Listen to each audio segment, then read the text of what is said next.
Tesla's first American-made LFP cells are now powering Megapacks rolling out of the factory, tightening the domestic supply chain for utility-scale storage. This is Tesla Shorts Time, episode 559. Tesla has started deliveries of Megapacks that use LFP cells produced in the United States. The move reduces reliance on imported battery chemistry for large-scale energy projects. It also aligns production with domestic content incentives that affect project economics for utilities. The first units mark a shift toward localized cell manufacturing for the energy storage side of the business. Production of these cells supports broader efforts to meet demand from utilities seeking domestic content credits. The change comes as Tesla scales Megapack output to match growing grid storage orders. Now the focus turns to how Tesla is expanding its vehicle lineup for different markets. The extended wheelbase Model YL is now available for order in the United States. The variant adds rear legroom and cargo space compared with the standard model. Production is tied to existing lines rather than a separate facility. Customers in India can now schedule test drives of the Model Y Premium rear-wheel drive variant. The launch expands the Model Y lineup for buyers seeking more interior room without moving to a different vehicle class. Both variants draw from current assembly capacity serving their respective regions. Vehicle hardware updates lead naturally into software changes rolling out to cars already on the road. The same software update is pushing Grok AI into vehicles already on the road. The rollout pairs a new trim option with an expanded in-car assistant feature. Production of the Premium RWD version ties into existing assembly lines serving the Indian market. The summer update adds a zoom control that lets drivers adjust the scale of the on-screen camera view. Users can lock in a preferred distance for surrounding traffic display. The option gives owners direct control over how much of the environment appears on the screen during supervised driving. The feature appears in the visualization settings and works alongside existing camera feeds. Tesla Update 2026.20 brings several adjustments that owners have documented beyond the official release notes. The changes include refinements to interface behavior identified through direct testing after installation. Observers have compiled a list of differences between the published notes and what actually appears in the vehicles. Interface tweaks form the main category of updates that affect routine interactions with the car. The release continues the pattern of incremental improvements that reach cars without requiring a service visit. Vehicle software refinements set up a closer look at how supervised FSD is actually performing on public roads. Owners report that the latest supervised FSD version sometimes cancels turn signals about 100 feet before a turn. The same build also drives over elevated road sections at full speed instead of slowing, producing a hard landing on the far side. Drivers say they now intervene when they see those features ahead. The reports come from real-world testing on roads with both signal timing quirks and uneven pavement. An owner reported that supervised FSD managed the post-concert traffic jam at a large venue, completing the exit in roughly 90 minutes. Occasional accelerator nudges were needed in the densest sections. The drive showed both the system's ability to handle dense, chaotic flow and its remaining limits. The same driver described FSD handling the approach and entry into the Lincoln Tunnel on I-95 without intervention. Lane changes and merging occurred smoothly in heavy traffic. The account adds to the growing set of highway-specific owner reports for the current software version.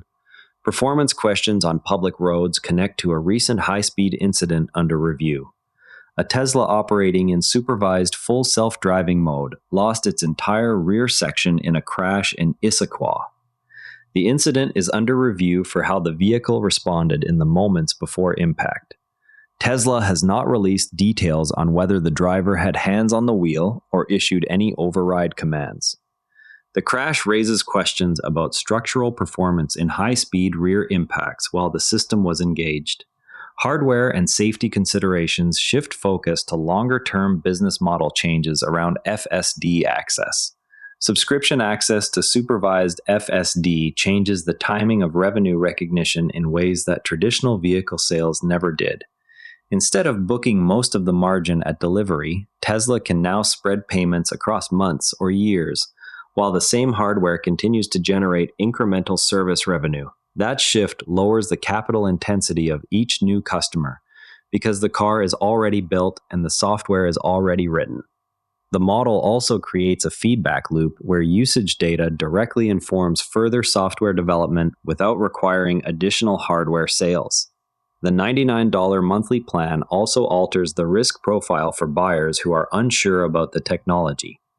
A driver can test the system without committing to a large upfront purchase, which widens the pool of potential users beyond early adopters. At the same time, the recurring stream gives Tesla visibility into future cash flows that can be modeled against development and regulatory costs. Retention becomes the central variable because owners can cancel at any time if the supervised experience falls short of expectations. If adoption scales, the model creates a margin layer that is less exposed to raw material price swings or factory utilization rates.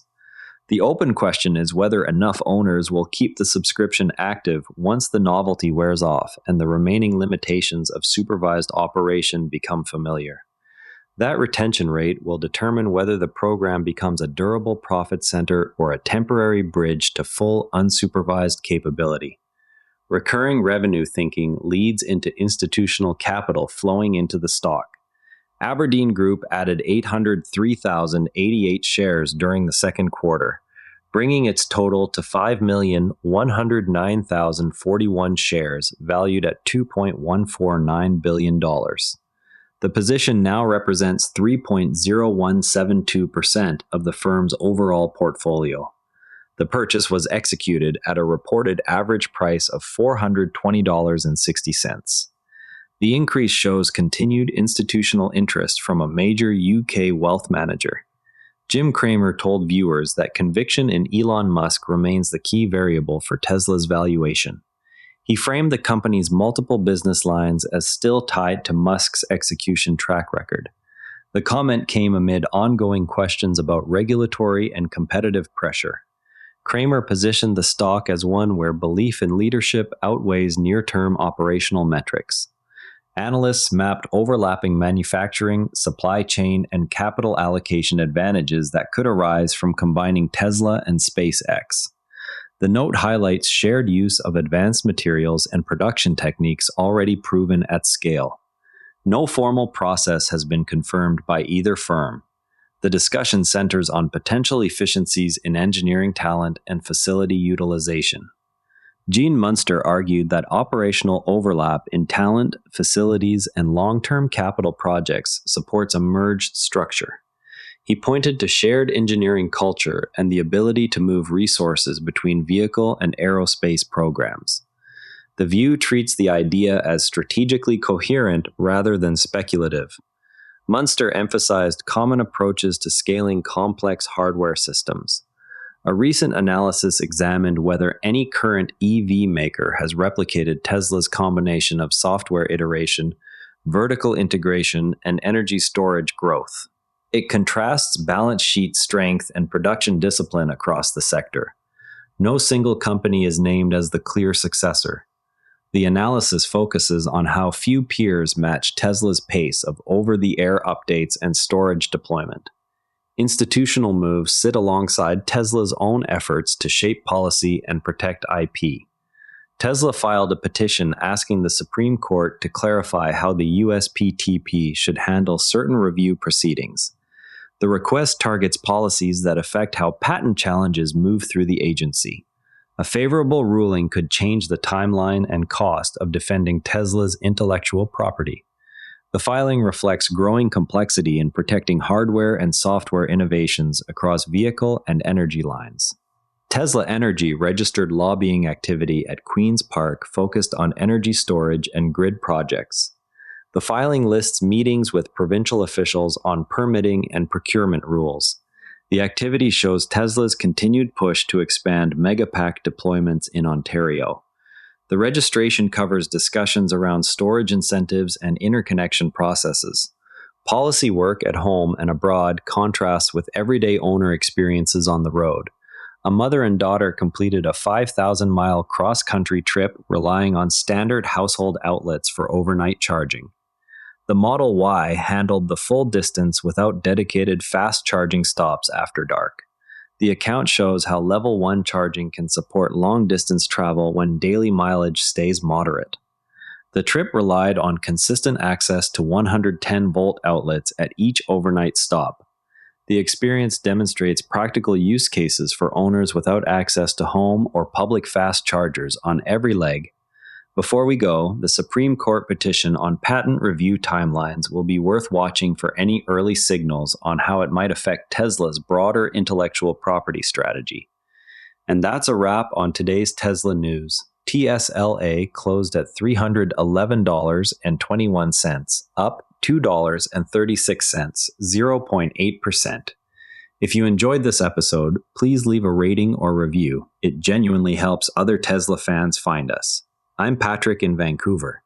See you tomorrow. One more thing, if you liked today's episode, our sister show Planetarian Daily is worth a spot in your feed. Daily breakthroughs in science, health, and longevity. It's one of the NARA Network's daily briefings, all free at naranetwork.com. The Do Positive Pod is the club for people who do something about it. Episodes and the dispatch wall at naranetwork.com, the DP Pod. This episode used AI voice synthesis of my voice. Editorial selection and analysis are my own.